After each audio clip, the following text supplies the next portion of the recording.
경영지도사 중소기업 관련 법령을 맡은 김태산입니다.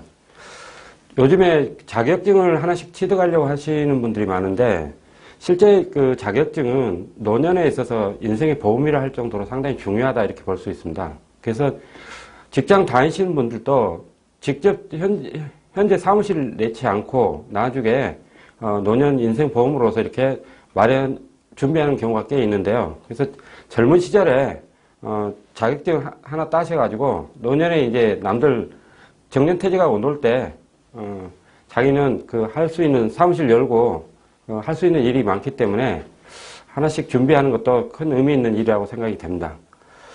그 다음에 실제 그 노년에서도 사무실 열고 일을 하게 되면은 자식들한테도 덜 미안하고 자기 수입 있으니까 자식들한테 뭐 손 벌릴 일도 없을 것이고, 그 다음에 국민연금이 지금 계속 붙고 계신 분들도 있지만 실제로 그때 가서 현재 약속한 만큼의 연금이 나올지도 의문시 되는 시점에서 보면은 자격증은 필수적으로 하나씩 따놓는 게 좋지 않을까 그런 생각이 듭니다. 그래서 지금 당장에 사무실을 열지 않더라도 자격증 하나씩 필요하다 이렇게 보여지고요. 자, 그러면 경영지도사라는 게 뭐냐 아까 문제가 되는데, 물론 이제 익히 많이 알고 강의를 들으시겠지만 경영지도사라고 하는 건 중소기업이 경영을 하는 데 있어서 어떻게 보다 나게 경영을 할 것인가 그거에 대해서 조사하고 연구하면서 그 사람들에게 자금이라든지 이런 것들을 조언해주는 전문가라고 할 수가 있겠습니다. 그래서 이런 중소기업 하면은 무슨 공장 이런 게 또 생각이 들겠지만 식당이라든지 호프집, 그 다음에 뭐 노래방 이런 각종의 그 업체에 대해서 상담을 해주고 그 다음에 개선책을 마련해 주기 때문에 실제에 있어서 업무량은 상당히 많다. 그 다음에 자격증이 그 전망이 좋은 자격증이다 이렇게 볼 수가 있겠습니다. 그래서 경영지도사는 특히 뭐 상대 졸업하신 분들이 많이 따는 경향이 있는 것 같고요. 그래서 경영지도사가 되려면 먼저 중소기업청에서 실시하는 경영지도사 자격을 취득을 하셔야 됩니다. 그리고 사무실을 열려면 이제 그 중소기업청에서 실시하는 실무수습을 받은 다음에 등록을 하고 사무소를 진행하면 되겠습니다. 자, 그러면 중소기업 관련 법령에서 공부 범위는 어떻게 될 거냐 이게 문제가 되는데요. 중소기업 관련 법령은 전체가 공부 범위가 법령으로 되어 있습니다. 법령으로 되어 있고, 그 다음에 현재 그 경영지도사 관련해서 필요한 법령은 중소기업법, 중소기업기본법, 그 다음에 중소기업 창원지원법 등 약 10개의 법률로 구성되어 있습니다. 그래서 이 법률이 있고, 그 다음에 하위 법령으로서 시행령이 있는데 그 시행령까지 출제되는 경우가 있어요. 근데 실제에 있어서는 법령 중심으로 출제가 되고 있기 때문에 그 법령만 공부하시면 충분할 것 같습니다. 그 다음에 이 중소기업 관련 법령은 그렇게 조문수가 많은 게 아니고 몇 개의 조문으로 이루어진 경우도 있고 그 다음에 수십 개 조문으로 이어진 경우도 있기 때문에 공부량은 그렇게 많지 않다 이렇게 보여집니다. 자, 그러면 공부 범위는 그렇고요. 그러면 그 공부 방법을 어떻게 할 것이냐 이게 문제가 되는데, 이 공부 방법은 먼저 모든 자격사, 공무원시험 뭐 이런 그게 마찬가지처럼 기출문제를 먼저 분석을 하셔야 됩니다. 그래서 모든 시험의 출발점이자 끝은 기출문제를 분석하고 그 다음에 기출문제가 어떻게 출제가 됐는지 이걸 파악한 다음에 공부 방향을 정하는 게 타당하다고 보여집니다. 그래서 실제 강의가 이루어질 때도 기출된 부분 중심으로 해서 강의가 진행될 거고, 여러분들도 공부 포인트를 거기에 맞춰서 잡고 공부를 하시면 되겠습니다.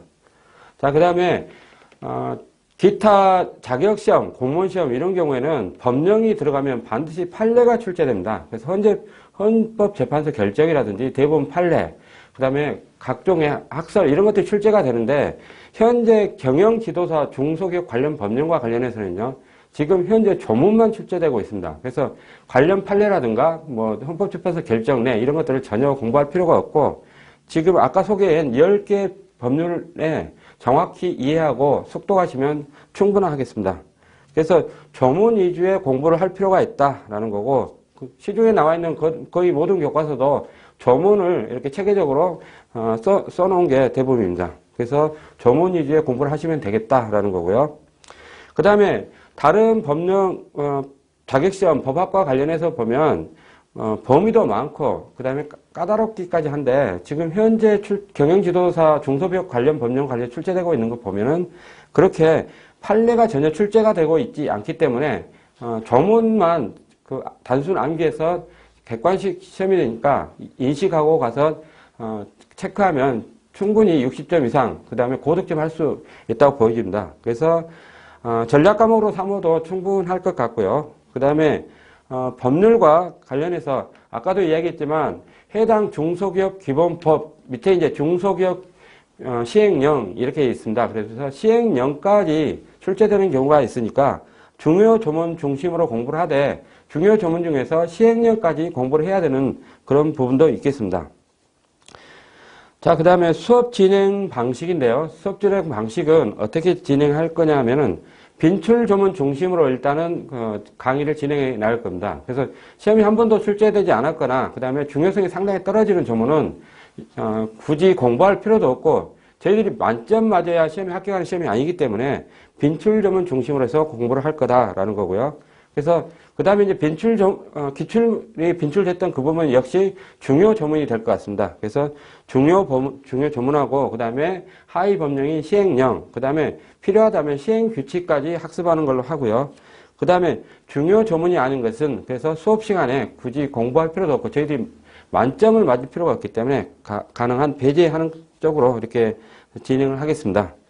그 다음에 60점 획득하면은 충분히 합격할 수 있는 시험이기 때문에 그래서 복잡하고 쉽게 공부하기가 습득 한 번 봐서 그 다음에 두세 번 봐도 이해되지 않거나 그런 조문들은 과감히 배제하고 중요 조문 위주로 학습을 하시면 충분하다 이렇게 보여집니다. 물론 이제 다른 법학을 그전에 공부하시지 않았던 분들은 상당히 조문을 대하는 데 있어서 상당히 낯설고 암기도 잘 안 되고 그럴 거예요. 그래서 그런 경우에는 그 지하철이라든지 버스 이런 데서 그다음에 틈틈이 시간 날 때 그 조문을 복사해 가지고 혹은 교재를 가지고 다니면서 틈틈이 보시면 나중에 처음에는 딱딱한 조문이 나중에는 부드럽게 읽히라고 생각이 됩니다. 그래서 계속 반복적으로 조문을 읽히는 그런 방법을 택해 주시고요. 그 다음에 다른 과목과 비교해 보면 뭐 경영지도사니까 경영학과 그 다음에 경영대 중심의 회계학이라든지 그 다음에 그런 것들이 전략 과목이 될 수가 있겠죠. 그래서 법대 출신이 아니신 분들이 주로 공부를 하기 때문에 경영학이라든지 회계학 이런 것들이 전략 과목이 되실 것이고, 그 다음에 중소기업 관련 법령은 뭐 과락만 면하자 이렇게 이제 생각할 수도 있는데 지금 중소기업 관련 법령 출제 경향을 보면은 그렇게 어렵게 난이도 있게 출제가 되는 게 아니기 때문에 중소기업 관련 법령에 처음 대하셔가지고 좀 조문이 잘 읽힌다 그러면 전략 과목으로 삼고 80점 이상 고득점을 노리셔도 상관이 없을 것 같습니다.